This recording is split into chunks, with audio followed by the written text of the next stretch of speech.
Inverse means opposite. A function and its inverse are opposite to each other in terms of their domain and range.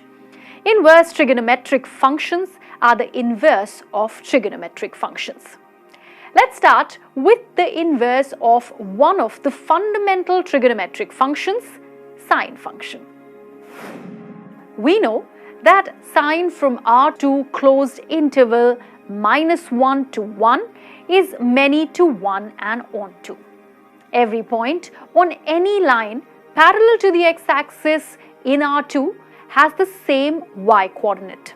Therefore, if k belongs to closed interval -1 to 1, then any line parallel to the x-axis and at the distance k is in the upper half plane of the x-axis if k is greater than 0, and is in the lower half plane if k is less than 0, and is x-axis itself if k is equal to 0.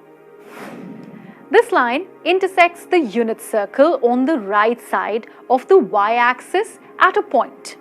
If this point is P and the length of minor arc AP is alpha and P is in the upper half plane of the x-axis, then P is equal to P of alpha. And if P is in the lower half plane of the x-axis, then P is equal to P of minus alpha, where 0 is less than or equal to alpha, which is less than or equal to pi by 2. Therefore, for every k that belongs to closed interval -1 to 1, there exists alpha that belongs to closed interval minus pi by 2 to pi by 2, such that sine alpha is equal to k. Moreover, such alpha is unique. Thus, sine from closed interval minus pi by 2 to pi by 2 to closed interval -1 to 1, y is equal to sine x is 1 to 1 and onto. Hence, sine inverse exists, and sine inverse is closed interval -1 to 1 to closed interval minus pi by 2 to pi by 2, and x is equal to sine inverse y. Therefore, sine inverse is equal to yx such that y is equal to sine x, where x belongs to closed interval minus pi by 2 to pi by 2, and y belongs to closed interval -1 to 1. Thus, y is equal to sine x, where x belongs to closed interval minus pi by 2 to pi by 2, and y belongs to closed interval -1 to 1, which implies that x is equal to sine inverse y. So we know that number 1, x belongs to closed interval minus pi by 2 to pi by 2 if and only if minus pi by 2 is less than or equal to x, which is less than or equal to pi by 2. If and only if the magnitude of x is less than or equal to pi by 2. Similarly, y belongs to closed interval -1 to 1 if and only if -1 is less than or equal to y, which is less than or equal to 1. If and only if the magnitude of y is less than or equal to 1. Now number 2, the domain of sine inverse is closed interval -1 to 1, and the range is closed interval minus pi by 2 to pi by 2.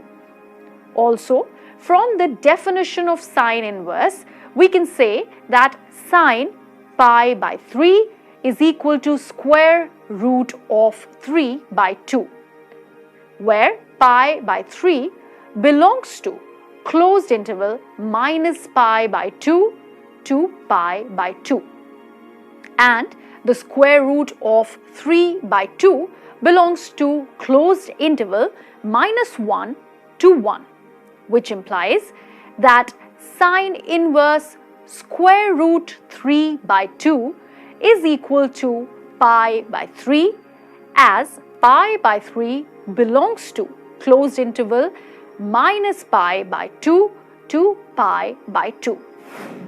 But sine inverse square root of 3 by 2 is not equal to 2 pi by 3, as 2 pi by 3 does not belong to closed interval minus pi by 2 to pi by 2. Though sine 2 pi by 3 is equal to square root of 3 by 2. Now, second, for every theta that belongs to closed interval minus pi by 2 to pi by 2, sine inverse of sine theta is equal to theta, and for every x that belongs to closed interval minus 1 to 1, the sine of sine inverse x is equal to x. Now let's look at this example. The sine of sine inverse 3 by 7 is equal to 3 by 7 because 3 by 7 belongs to closed interval minus 1 to 1. But the sine inverse of sine 3 pi by 5 is not equal to 3 pi by 5 because 3 pi by 5 does not belong to closed interval minus pi by 2 to pi by 2. Now sine inverse x is not equal to sine x whole inverse, but sine inverse x is equal to theta, where theta belongs to closed interval minus pi by 2 to pi by 2, which implies sine theta is equal to x. That is, sine inverse x is that element of theta of closed interval minus pi by 2 to pi by 2, whose sine value gives x. Let's summarize. In this video, we've learnt about the inverse of the sine function. We learnt that the sine function is 1 to 1 and on to on closed interval minus pi by 2 to pi by 2. We also learnt that the domain of sine inverse function is closed interval minus 1 to 1 and range is closed interval minus pi by 2 to pi by 2.